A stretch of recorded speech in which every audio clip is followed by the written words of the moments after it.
सामीन, इससे पहले के प्रोग्राम इख्तिताम पजीर हो, अब मैं एक स्पीकर बचे हैं, मैं शेर पढ़ूंगा, वो खुद ही समझ जाएंगे कि एक पंजाबी का शेर है कि दाल दोस्ती दा मजा तद है जदों दोहां दे दिलों विच सिख होवे। दाल दोस्ती दा मजा तद है जद दोहां दे दिलों विच सिख होवे। लगन तेज कटारियां इश्क दियां पीड़ दोहां दे जख्म दी एक होवे। और हबीब शाह में सौदे और सिरते जानबाजी हो कदे ना ठीक होगा। 5 मिनट के लिए मैं शकील साहब से गुजारिश करूंगा कि वो स्टेज पे आए और अपने ख्यालात कहें।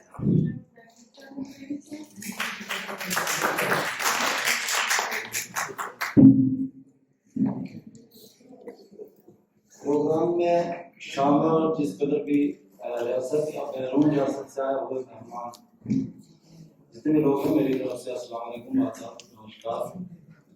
मैं वैसे यहाँ से निकल रहा था बाहर से, लेकिन मुझे लगा यहाँ पे प्रोग्राम था, वैसे थोड़ा बहुत पता भी था तो मैं आ गया। देख लो, मेरा ही कबीला है, मेरी कौम है, मेरे ही ट्राइब्स हैं। तो वैसे मैं बहुत सारी चीजें मुझे आगे पता चली कि और भी लोग हैं और बहुत कम गिनती में है, बहुत कम आबादी है उनकी जो बैरून रियासतें। किसी ने कहा कि 23 लोग हैं, तो 45 हैं, 23 बचे हुए, बाकी बादशाह के हिसाब से मृत्यु हो चुकी है। एक जो मुझे लगा, मैंने नहीं देखा आपका टॉपिक क्या, जो मुझे लगा कि आपका टॉपिक है कि हम अपनी भाषा, अपनी लैंग्वेज को कैसे बचाएं, आगे बढ़ाएं। बैठ के सुना, मैंने देखा, मुझे लगा मुझे माफ करना अगर कोई गलती होगी। जो हमारे लिखारी हैं, लिखने वाले हैं, शोरा हजरात तारीफ लिखते हैं और चीजें हैं, उन्होंने यहाँ मैंने कहा कि हमारा कलम बहुत पावरफुल है और हम इस कलम से ही जो भी तहरीर करते हैं वो ही राइट है।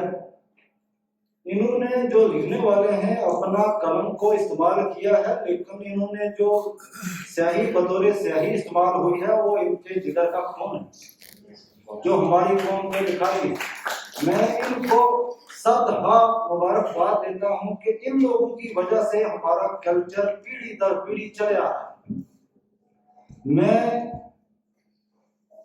मैंने और बात कही शायद लास्ट में जिसने तकरीर की थी कि जिस एज का बच्चा हो, जवान हो, बूढ़ा हो, उसी एज का लिटरेचर होना चाहिए। वो बात मुझे बहुत ही अच्छी लगी और मुझे लगा कि उस पर आप लोग भी सोचें।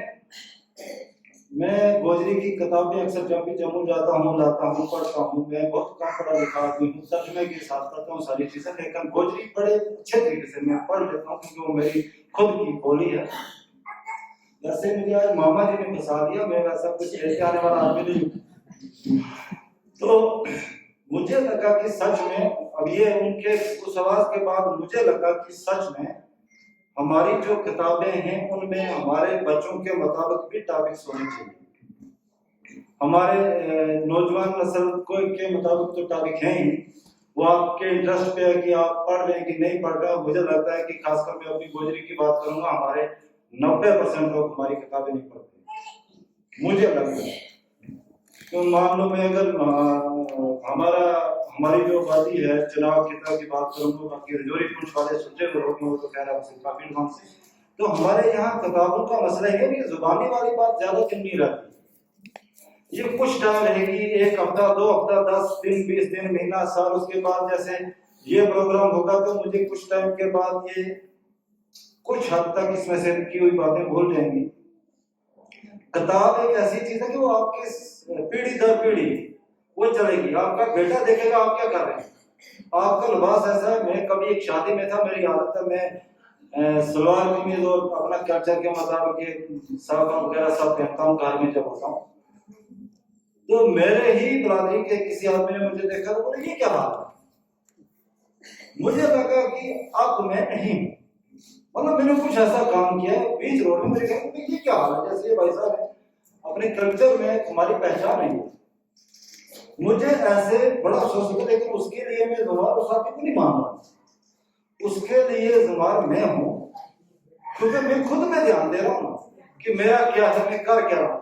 तो मुझे लगता है कि हमारी कौम के लिए हमारे जितने भी वासी में, जितने भी लिखारी हैं, जितने भी जिम्मेदारान हैं, जितने भी अदारे ये संस्थाएं चला रहे हैं, उन्होंने हद तक कोशिश की, लेकिन एक आम आदमी होने के नाते हमारा भी फर्ज है कि हम भी इस चीज को जिंदा रखें। हम देखते हैं वीडियो में जब भी ये लोग जाते हैं, जब भी इन्होंने लिबास भी गोजरी पहना होता है, शायर भी गोजरी होते हैं, उनके मतलब बोलते हैं ये जिस कबाइल से भी है, जो जैसे वो एक भाई साहब ने अभी भद्रा में बोला, एक अपने जुबान में 2 शायरी यहीं बैठे बैठे बना लिए, तो वो एक अलग चीज है।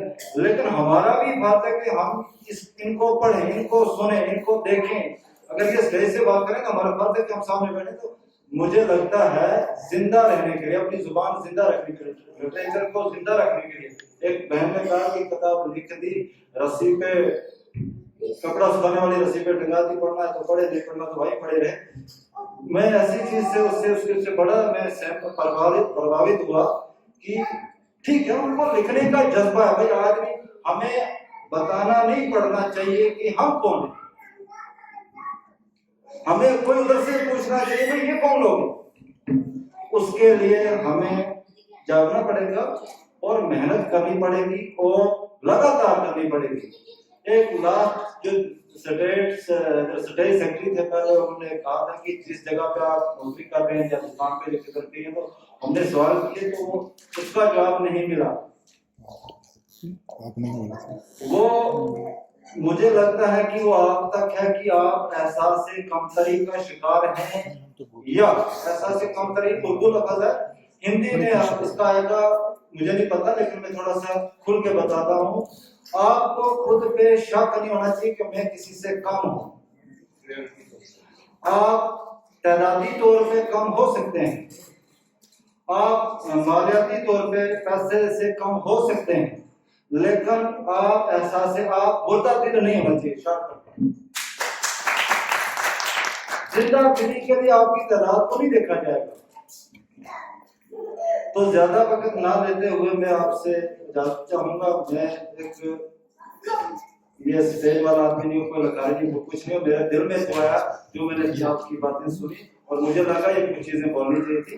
तो शुक्रिया।